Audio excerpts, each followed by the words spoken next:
Just like that, folks. Team Canada on a historic run with their FIBA international performances going undefeated in the group stages of this year's Olympics. They ducked the United States out there in the crossover competition, out there for the quarterfinals, for the semifinals. It was all coming together for Team Canada to face off against the US and just a battle in North America, an exciting sort of Olympic matchup. However, despite beating France just a couple weeks ago out there in some international friendlies without Jamal Murray, they came out and got trounced. They got decimated in the first quarter of this game and made some runs. This game was absolutely electrifying to watch, but down the stretch, a lot of things happened in this one, and we have to sink our teeth into it. There's a lot of things that we have to discuss about this Team Canada loss and what it means for the future of Canada basketball. But before we do, folks, this video is brought to you by a proud partner of Team Canada basketball, Rentals.ca. And while they've been supporting our national team defend their home court in international competition, they've been helping thousands of Canadians find their home court on home soil, whether you're in Toronto, Vancouver, Montreal, Calgary, Halifax, Mississauga, Edmonton, Victoria, St. John's, Charlottetown, Nunavut, wherever you are, Rentals.ca helps you find the perfect place for you at a perfect price. Their website's clean, it's extremely easy to use, and you can pinpoint exactly on the map where you'd like to find your next rental location, and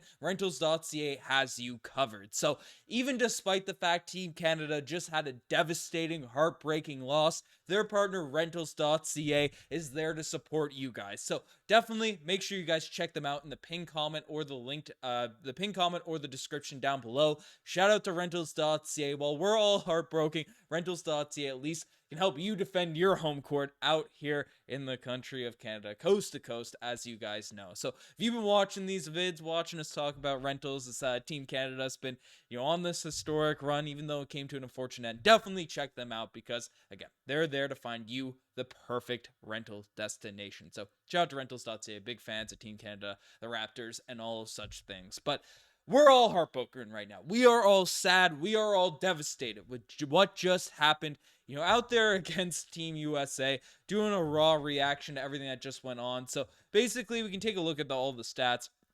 And before we talk about, again, because Shai Gilgeous-Alexander was a monster. He came out 27 points, missed a few free throws, which I see some people really grilling him for because that felt like a turning point in this game. RJ Barrett had some big moments. Outside of those two guys was really, and Kem Birch. I thought Kem Birch gave them some really good minutes. Outside of those three guys, this was a tough game for Team Canada, and a big part of it, I want to say it's external.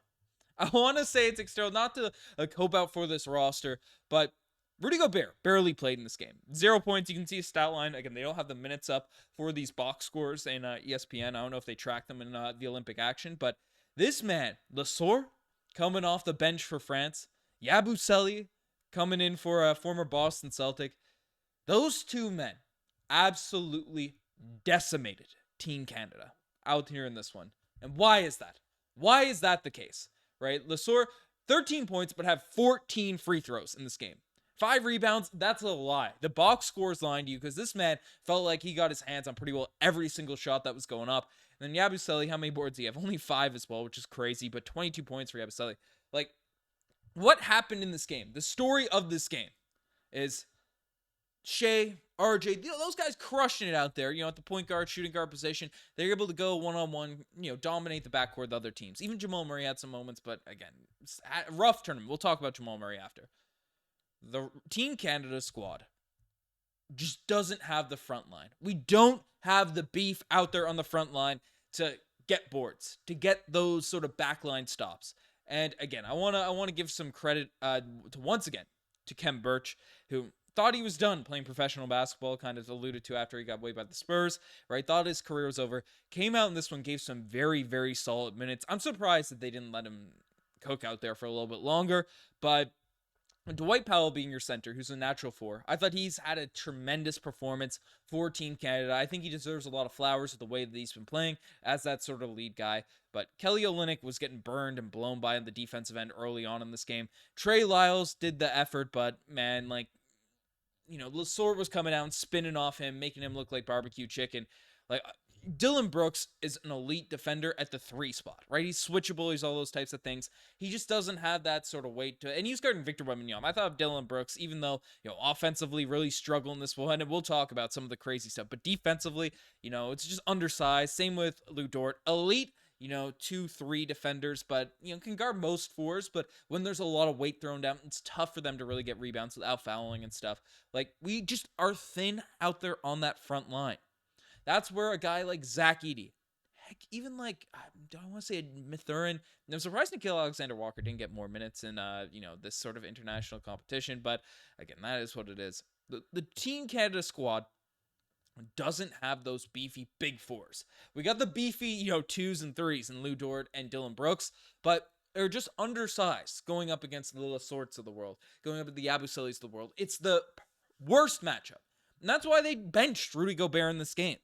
The Team France coach, give him all the credit in the world. He absolutely game planned for this Team Canada squad, given pretty well all their minutes to Yabusele, to Nicolas Batum, who was Nicolas Batum, who really did a good job guarding Shea, even though Shea was dominant in this one. They just really did their thing. And Cordonier, however you pronounce it, my French is horrible. 20 points in this one, 4 or 5 3-point shooting. They were hitting shots early on. And that's just how it goes, right? The home court of France was out there rooting for their team. The game was electric. I didn't sit down. Myself and Nick on Jay's Digest, we're working from the office. We're out here. We just watched this game. We didn't do any work while this was happening. We're stood up in front of that TV, locked in, ready to go on this one. But France made adjustments. And it sucks we had that friendly early on where we got that win. They made the adjustments. And they didn't go big necessarily in height the same way they could have, but they went beefy. They went strong. They went muscle. And it led to our team going in foul trouble. And depending on the calls, there was a lot of calls both ways. Wembanyama, Gobert, these guys were in foul trouble as well. I don't think it was super biased officiating, even though there were some egregiously bad calls. There's a moment, again, Team Canada's going on their run, so every single call is really important, impactful. Canada's on the upswing, and then Lasor, I think, chucks Shai Gilgeous-Alexander straight to the ground, doesn't get called. They end up getting a layup. There was a couple of just weird moments in this one, but I don't think it was, the big calls were what they were, but I think both sides weren't super happy with the whistle in this game. So I'm not going to blame the loss on the officiating, but I'm just devastated, man. I was rooting for this Team Canada, and frankly, I'm watching this game. Because I watch Raptors games, I get invested, I'm amped up, every time the Toronto Raptors play. Whether we're tanking, whether we're winning and stuff, I want us to win, I get invested, I get hyped. But there's a certain level of excitement, amped up, energy you bring when there's a really good team. When you're rooting for a good squad. We just haven't had that with the Toronto Raptors in years now at this point. A squad that had the chance to win that tournament, to win what they're out there making that push for. And this is the worst I felt, man. This is the saddest. This is the saddest I felt regarding a basketball game in years. Since probably getting knocked out by the Boston Celtics, that whole roller coaster of a series out there in the bubble, I don't think I felt as bad about a series, about some basketball, about, a bit of sports since that point. It crushes me. It's fun to watch a squad, be exciting, be entertaining and all that, but when it gets pulled out from underneath you this early on in the quarterfinals against a team you already beat, talent-wise, you should really be there. And Victor Wembanyama doesn't even have that great of a game. It just sucks to see. Now, I see people turning on Brooks. I don't want people turning on Brooks or Jamal Murray. Jamal Murray's out there on the exercise bike every single possession, so I think he's dealing with an injury. That's what the speculation, that's what people have been talking about, but had 7 points, had some weird decisions in this one as well. Some tough turnovers there for Jamal Murray and Andrew Nembhard, just two of those guys that really couldn't get it done. Andrew Nembhard, it looks like he may have not got many minutes from the box score when they don't show the minutes, but cut a decent amount of run in this one and just wasn't able to be impactful as we've seen the previous times. But again, he's a young player. Jamal Murray, it sucks. Dillon Brooks dealt with some foul trouble. His shots just weren't going down, and a couple more of these shots just end up hitting. For this team, it would have been perfect to see. And Victor Wembanyama didn't have a great game for France, but the way he was impacting shots, like Jamal had a couple of just Wemby wasn't even there, but they're afraid of him, so they sell the layup. Brooks had a couple of those, and I don't know. Jordi Fernandez, I thought, has done a really good job managing, making good adjustments and stuff. But in the fourth quarter of this game, they called a timeout. Team Canada was on a run. I think they cut to 5. France hits a bucket, so they call timeout. Need a possession. You need a bucket to sort of get things swinging back your way. And then we ran just a weird handoff action, which led to a Dylan Brooks kind of isolation against the Abbots. It made no sense. Didn't really make a ton of sense of what's going on there. I wouldn't mind Birch getting some more run the way he was kind of locked in, ready to go. It was, I don't know. I don't want people turning on our Canadians. I genuinely think this is just the worst possible matchup, given the kind of the players that we have on this Team Canada team. Maybe we could have went bigger earlier. Maybe we could have done some different stuff, but it sucks, especially where talent-wise, this Team Canada team had enough to really make a push, to really, do something historic for out there for international Canada basketball, but just weren't able to do it. But this is a good start. Again, very disappointing loss, but Shea is still young. Jamal Murray's not old by any stretch of the imagination. RJ Barrett's only 23 years old. We have years of these guys, probably 2 more Olympics with Shea, RJ, Jamal, still, I want to say prime level.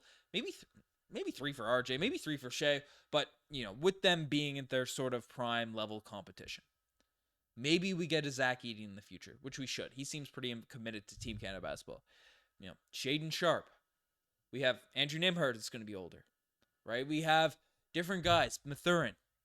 We have a lot of players kind of coming up into the mix for this Team Canada team. We need some more forwards. We need some more people that are effective, and Zach Edey will help with this program a lot. Again, we're losing Birch. We're going to lose Kelly Olynyk 4 years down the line at this point. So it's a tough pill to swallow this game, but I'm still bullish. I'm still excited about the future of Team Canada basketball, but the future was supposed to be now. But I guess now we're going to be looking for at least a couple years for FIBA and then a couple more years for next Olympics. But that's just how it goes. Let me know what you guys think about this game. I'm sad, but check out Rentals.ca to boost up your ego. Help us out. Help support the mental health of Team Canada folks. I don't know, folks. You guys are the best. I'm signing out. Cheers.